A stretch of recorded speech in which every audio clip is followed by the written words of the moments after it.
You will not have any problem if you lose your invested money. Skip the video. Hi, ഞാൻ popular Santhosh. സുഹൃത്തുക്കളെ, നമ്മളടുത്ത് ഒരുപാട് ആളുകൾ വിളിച്ച് ചോദിക്കാറുണ്ട് ഈ റിയൽ എസ്റ്റേറ്റിൽ എങ്ങനെ ഇൻവെസ്റ്റ് ചെയ്യാം എന്നുള്ളത്. എനിക്ക് തോന്നുന്നത് ഏറ്റവും കൂടുതൽ ആളുകൾ വിളിക്കുന്ന കേരളത്തിന്റെ പുറത്തുനിന്നാണ് തോന്നുന്നുണ്ട്. അവർ റിട്ടയർമെന്റ് ലൈഫിനോടൊക്കെ അടുത്ത് അല്ലെങ്കിൽ കേരളത്തിലേക്ക് വന്ന് തിരികെ വന്ന് സെറ്റിൽമെന്റ് ആകുന്നതിനെ കുറിച്ചിട്ടുള്ള അവരുടെ ഡൗട്ടും വേവലാതികളാണ് ഈ റിയൽ എസ്റ്റേറ്റിൽ എങ്ങനെ ഇൻവെസ്റ്റ് ചെയ്യാം എന്നുള്ളത്. അപ്പോൾ ഈ ഒരു മേഖലയിൽ ഒരു 10-20 വർഷത്തോളം എൻ്റെ ചെറിയ എക്സ്പീരിയൻസ് വെച്ചിട്ടുള്ള നമ്മളെ ചെറിയ അറിവുകൾ നിങ്ങളുമായിട്ടൊന്ന് പങ്കുവെക്കാം. ഫസ്റ്റിൽ നമ്മൾ ശ്രദ്ധിക്കേണ്ടത് എന്താ വെച്ചാൽ, നമ്മൾ which category you need to decide first, looking for short time or long time. അതാണ് നമ്മൾ ഫസ്റ്റിൽ നമ്മൾ തീരുമാനിക്കേണ്ടത്. എനിക്ക് തോന്നുന്നത് ഏറ്റവും നമ്മൾ ഡിമാൻഡഡ് ആയിട്ടുള്ള ഏരിയകളിൽ സ്ഥലം നോക്കുന്നതായിരിക്കും ബെറ്റർ. ഓഫ് കോഴ്സ് ഡിമാൻഡഡ് ആയിട്ടുള്ള ഏരിയകൾ എന്തായാലും വില സ്വാഭാവികമായിട്ടും ഹൈ ആയിരിക്കും. അപ്പോൾ അതിനുള്ളൊരു ഗുണം എന്താ വെച്ചാൽ, മറിച്ച് വിൽക്കുന്ന സമയത്തും നമുക്ക് പെട്ടെന്ന് ഇത് സെയിൽ ചെയ്യാൻ പറ്റും എന്നുള്ളതാണ്. അതുപോലെ തന്നെ ഡെവലപ്പ് ആകുന്ന സ്ഥലങ്ങളും അല്ലെങ്കിൽ പുതിയ ഡെവലപ്മെന്റ് പ്രൊജക്ട്സ് ഒക്കെ വരുന്ന സ്ഥലങ്ങൾ നോക്കി നമ്മൾ അവിടെ ഇൻവെസ്റ്റ് ചെയ്യുകയാണെങ്കിൽ അത് നല്ലൊരു ബെനിഫിറ്റ് ആയിരിക്കും. പക്ഷെ അതൊരു ലോങ് ടേം ആയിരിക്കും. പല കാറ്റഗറി ഉണ്ട് എന്ന് ഞാൻ പറഞ്ഞല്ലോ. നമ്മൾ കൊമേഴ്സ്യൽ പ്രോപ്പർട്ടി ഉണ്ട്, അതുപോലെ ബിൽഡിംഗ് സൈറ്റുകൾ, ലീസിന് കൊടുക്കുന്ന ഭൂമികൾ, അതുപോലെ തന്നെ ലേ ഔട്ട് ചെയ്യാൻ പറ്റിയ പർപ്പസിന് പറ്റിയ ഭൂമികൾ, വില്ല പ്രോജക്റ്റ്, അതുപോലെ നമ്മളെ റെസിഡൻഷ്യൽ ആയിട്ടുള്ള ഒട്ടനവധി ഏരിയകൾ ഉണ്ടല്ലോ.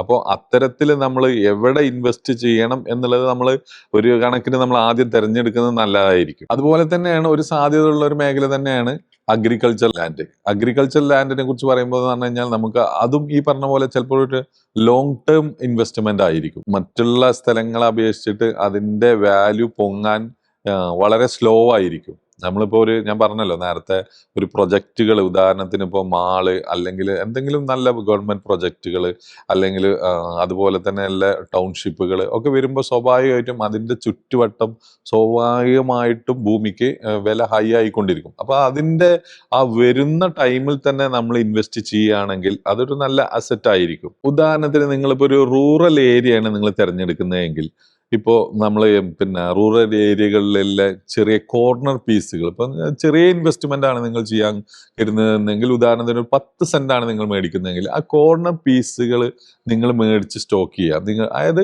സ്റ്റോക്ക് ചെയ്തിട്ട് ഒരു 4 വർഷം 5 വർഷത്തിനു ശേഷം നിങ്ങൾ ഇത് കൊടുക്കുന്ന സമയത്ത് ഇതിന്റെ വാല്യൂ വളരെയധികം കൂടിയിട്ടുണ്ടാവും.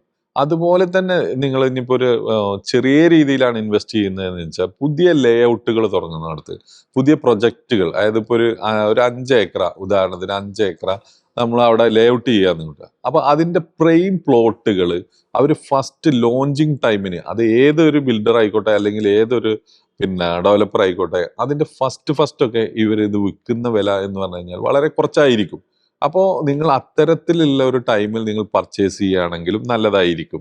അപ്പോൾ നമ്മളൊക്കെ തന്നെ പല സ്ഥലത്തും ചെറിയ രീതിയിൽ നമ്മൾ ഒരുപാട് വീഡിയോസ് ഇടുന്നുണ്ട്. അപ്പോൾ അത്തരത്തിലുള്ള പ്ലോട്ടുകളൊക്കെ നമ്മുടെ അടുത്ത് ഒരുപാട് വരാറുണ്ട്.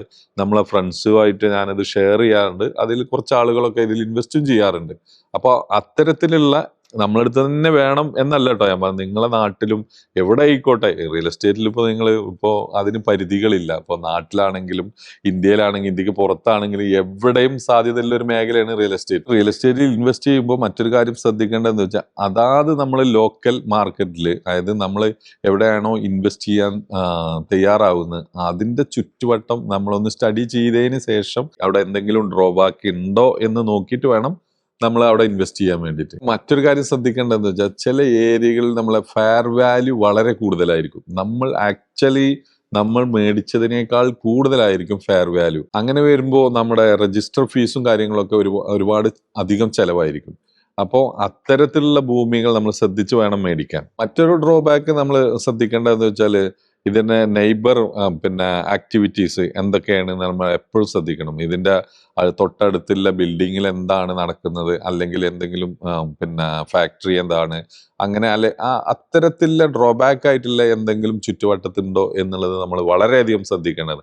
അങ്ങനെ ഉണ്ടെങ്കിൽ നമുക്ക് അതിനെ റീസെയിലിനെ വല്ലാതെ ബാധിക്കും. മെയിൻ ആയിട്ട് ശ്രദ്ധിക്കേണ്ട ഒരു കാര്യം എന്താ വെച്ചാൽ, നമ്മൾ ഒരു വാഹന കച്ചവടമോ അല്ലെങ്കിൽ ഒരു സ്വർണ്ണ കച്ചവടമോ ബാക്കിയുള്ള കച്ചവടവുമായിട്ട് നമ്മൾ ഇതിന് ഒരിക്കലും ഒരിക്കലും താരതമ്യം ചെയ്യരുത്. കാരണം എന്താ വെച്ചാൽ നമുക്കൊരു വാഹനം മേടിക്കുകയാണെന്നുണ്ടെങ്കിൽ നമുക്ക് വേണ്ട എന്ന് പറഞ്ഞ് നമ്മൾ 1,00,000 രൂപയുടെ വാഹനം അപ്പോൾ വേണ്ട എന്ന് പറഞ്ഞു കൊടുത്താൽ നമുക്കൊരു 70 80 അല്ലെങ്കിൽ 60 ആരെങ്കിലും ഇത് മേടിച്ചു കൊണ്ടുപോകും. പക്ഷെ ഭൂമി അങ്ങനെയല്ല കേട്ടോ. ഭൂമിക്ക് നമുക്ക് ഒരുപാട് സാധ്യതകളുണ്ട്, പക്ഷെ ഒരു ചെറിയ ഡ്രോബാക്കും ഉണ്ട്. നമുക്ക് വേണം എന്ന് തോന്നുന്ന സമയത്ത് ഭൂമി വിൽക്കാൻ ചെറിയൊരു ബുദ്ധിമുട്ടായി അനുഭവപ്പെടാം. അതുകൊണ്ട് നമ്മളൊന്ന് ഹോൾഡ് ചെയ്തിട്ട് നമ്മൾ നല്ലൊരു ബയറെ കണ്ടെത്തി വെക്കുന്നതായിരിക്കും എപ്പോഴും നമ്മൾ സേഫ്. ചെറിയ ചെറിയ പ്ലോട്ടുകൾ മേടിച്ച് വീടുകൾ നിർമ്മിച്ചു കൊടുക്കുന്നതും നല്ലൊരു കുഴപ്പമില്ലാത്തൊരു പരിപാടി തന്നെ. എന്ത് തന്നെ ആയാലും എൻ്റെ ഒരു അഭിപ്രായത്തിൽ റിയൽ എസ്റ്റേറ്റ് ഇൻവെസ്റ്റ് ചെയ്യാൻ വളരെ സൂട്ടബിൾ ആയിട്ടുള്ള ഒരു മേഖലയാണ്. അത് ഞാൻ പറയാനുള്ള കാരണം എന്താ വെച്ചാൽ മറ്റുള്ള മേഖലയെ അപേക്ഷിച്ചിട്ട് ഏറ്റവും സേഫ് ആണ് റിയൽ എസ്റ്റേറ്റ്. ഞാൻ എപ്പോഴും പറയുന്ന പോലെ തന്നെ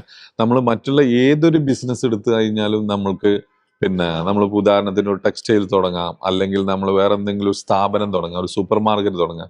ഇതിനൊക്കെ എന്ന് പറഞ്ഞു കഴിഞ്ഞാൽ നമ്മുടെ ഒരു ബാഡ് ലെക്ക് ആണെങ്കിൽ, ഇത് ഫ്ലോപ്പ് ആകുകയാണെങ്കിൽ എനിക്ക് തോന്നുന്നത് ഇതിൻ്റെ ഒരു 80% നമ്മൾ ലോസ് ആയിരിക്കും. റിയൽ എസ്റ്റേറ്റിനുള്ള ഒരു സേഫ് പ്ലേസ് എന്ന് പറയുന്നത് ഞാൻ അതാണ്. അതായത് എന്ത് തന്നെയായാലും നമ്മൾ ഏകദേശം ഇൻവെസ്റ്റെങ്കിലും അവിടെ ഉണ്ടാവും. എന്തായാലും പ്രോഫിറ്റ് വരാനേ സാധ്യതയുള്ളൂ. ഇൻ കേസ് എന്തെങ്കിലും മിറാക്കിൾ സംഭവിച്ചാലും ഒരു 80% നമ്മൾ സേഫ് ആയിരിക്കും. അതുകൊണ്ടാണ് നമ്മളെപ്പോഴും ആളുകളോട്, നമ്മളെ സുഹൃത്തുക്കളോടൊക്കെ പറയുന്നത്, അഡ്വൈസ് ചെയ്യുന്നത് റിയൽ എസ്റ്റേറ്റിൽ ഇൻവെസ്റ്റ് ചെയ്തോളൂ എന്നുള്ളത്. അതിപ്പോൾ നമ്മളെ ഏരിയയിൽ അല്ലെങ്കിൽ ഞാൻ പറഞ്ഞ ഏരിയകളിലല്ല, നിങ്ങൾക്ക് എവിടെ വേണമെങ്കിലും ഇത് ചെയ്യാനുള്ള സാധ്യത ഉണ്ട്. അപ്പോൾ അതിൽ എന്തെങ്കിലും ചെറിയ ഡൗട്ടിൽ ഒക്കെ ഉണ്ടെങ്കിൽ എനിക്ക് വിളിക്കാം. നിങ്ങൾക്ക് എനിക്ക് ഒരുപാട് ആളുകൾ, സത്യത്തിൽ ഒരുപാട് ആളുകൾ എനിക്ക് വിളിക്കാറുണ്ട്. അത് ഏറ്റവും കൂടുതൽ ഞാൻ പറഞ്ഞില്ലേ, എനിക്ക് തോന്നുന്നു ഈ റിട്ടയർമെന്റിനോട് അടുത്ത നിൽക്കുന്ന ആളുകൾ ആണ് ഏറ്റവും കൂടുതൽ വിളിച്ചിട്ടുള്ളത്. അപ്പോൾ അതുകൊണ്ടാണ് ഇതിന്റെ ഒരു സെപ്പറേറ്റ് വീഡിയോ ചെയ്യാം എന്ന് വിചാരിച്ചത്. ഈ വീഡിയോ നിങ്ങൾക്ക് ഇഷ്ടമായിട്ടുണ്ടെങ്കിൽ റിയൽ എസ്റ്റേറ്റിൽ ഇൻവെസ്റ്റ് ചെയ്യാൻ താല്പര്യമുള്ള നിങ്ങളുടെ സുഹൃത്തുക്കൾക്ക് ഈ വീഡിയോ ഒന്ന് ഷെയർ ചെയ്യണേ. ഇത്തരത്തിലുള്ള വീഡിയോസ് കാണുന്നതിന് വേണ്ടി പോപ്പുലർ സന്തോഷം നമ്മുടെ ചാനൽ ഒന്ന് സബ്സ്ക്രൈബ് ചെയ്യണേ. See you soon with the next video.